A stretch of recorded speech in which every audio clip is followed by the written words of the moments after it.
Perhaps one of the best-known and well-respected doctors in America today is Dr. Mehmet Oz.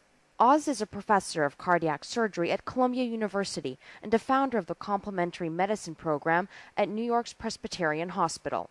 Dr. Oz predicts that the future of energy medicine has arrived. I think that energy and the use of energy in healing will be the biggest frontier in medicine over the next decade. And the reason for that is if you think about a cell and what defines life at the level of a cell, it's all about the energy on the inside and the outside being different. That's what defines life. Well, I understand if you put the cells together into an organ and aggregate the organs into a body should have energy. But because we can't measure that in medicine, we've been hesitant to think about tapping into it. But Dr. Oz is tapping into that belief. In a small study of Reiki healing, Dr. Oz used energy healers known as Reiki masters in the operating theater on open heart patients. The result? Out of 11 patients treated with Reiki in Dr. Oz's operating room, not one experienced the usual post-operative depression. In the bypass patients, not one experienced post-operative pain or leg weakness. And in the transplant group, not a single one experienced organ rejection. When we come back, we take a trip to another world-renowned medical center that is embracing the trend of treating patients' mind, body, and soul. And we see how doctors there are embracing new trends in healing to try to end a child's chronic pain. And we delve into the science to try to find concrete answers to the question, is energy healing a provable practice or a trick of the willing mind?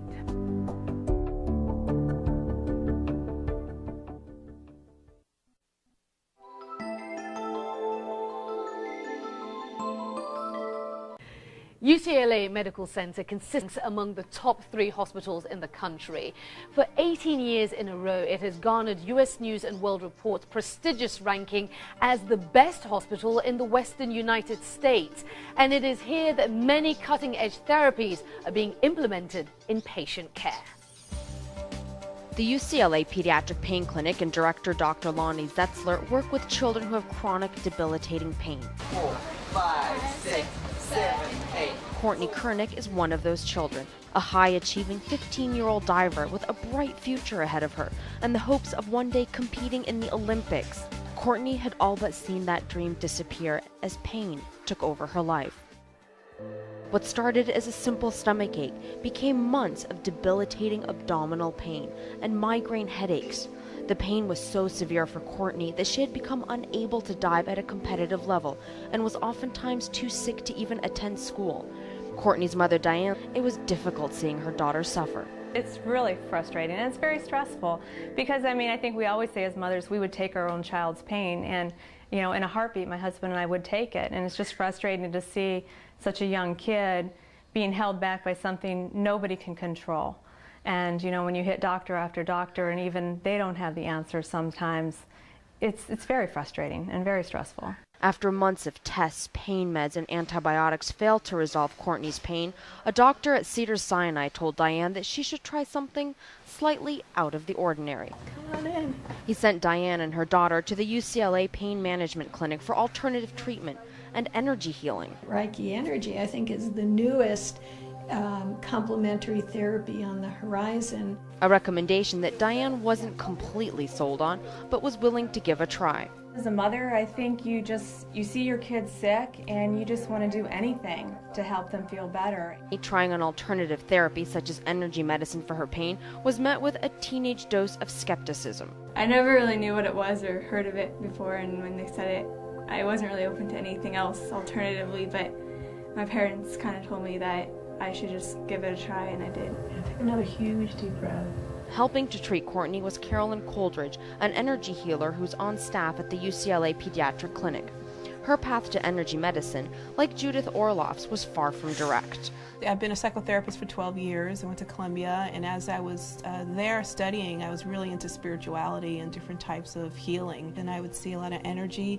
I would get messages from, their guides at times, and messages from their soul, basically. This is what I want to do to heal. And it was these abilities that led Carolyn to become a full-time energy healer. She says the time has come for energy medicine to take its rightful place as a complement to traditional care. People are looking for different answers. The traditional can't keep up with all these different problems. We need to deal with the spirit in a person, and energy healing, Reiki, deals with the spirit. We need to deal with the physical, the doctors deal with that, and the emotional body. And energy healing also deals with the emotional body because we're natural energy beings. When we first met Carolyn, she had only been working with Courtney for a short time, but already both Courtney and her mom were seeing a change. I've went from seeing my kid double over in pain and watching the pain medicine that I'm giving her to she's cutting down on the medication she's taking. Yeah, I've seen a difference in it. Like, I went in with an open mind and just said, I'll give it a try. And when she did it to me, when Carolyn did it to me, I felt heat, like good energy coming through, and I felt really relaxed when I was done with the treatment. Several months later, we caught up with Courtney and her mom again, and a lot had changed. Courtney had stopped her energy healing sessions with Coldridge because her insurance company would not reimburse the treatment cost. But Diane says she believes the time they did have with Coldridge in the end helped find the answer to Courtney's mysterious illness. With the energy healing, it helped a lot in just dealing with things before we didn't know what was wrong. Carolyn actually kept telling us she felt a blockage when she would do the energy healing. And that was what in my gut told me we needed to still pursue with doctors and try to find out what was wrong instead of listening to the doctors that told us it was all psychological. That persistence paid off. Eventually, doctors found and surgically corrected a congenital defect in Courtney's pancreas. And now, Courtney has returned to the diving platform, free of pain and full of life. I love it. I couldn't do it for a while, and now that I'm back, I'm so happy again. And focused again on the hope of regaining her Olympic dream. Facebook generation aside, energy healing used to be written off as new age, out there, or fee. But science has a way of changing minds when it proves the unprovable. When we come back, how researchers are looking to breast cancer survivors to do just that.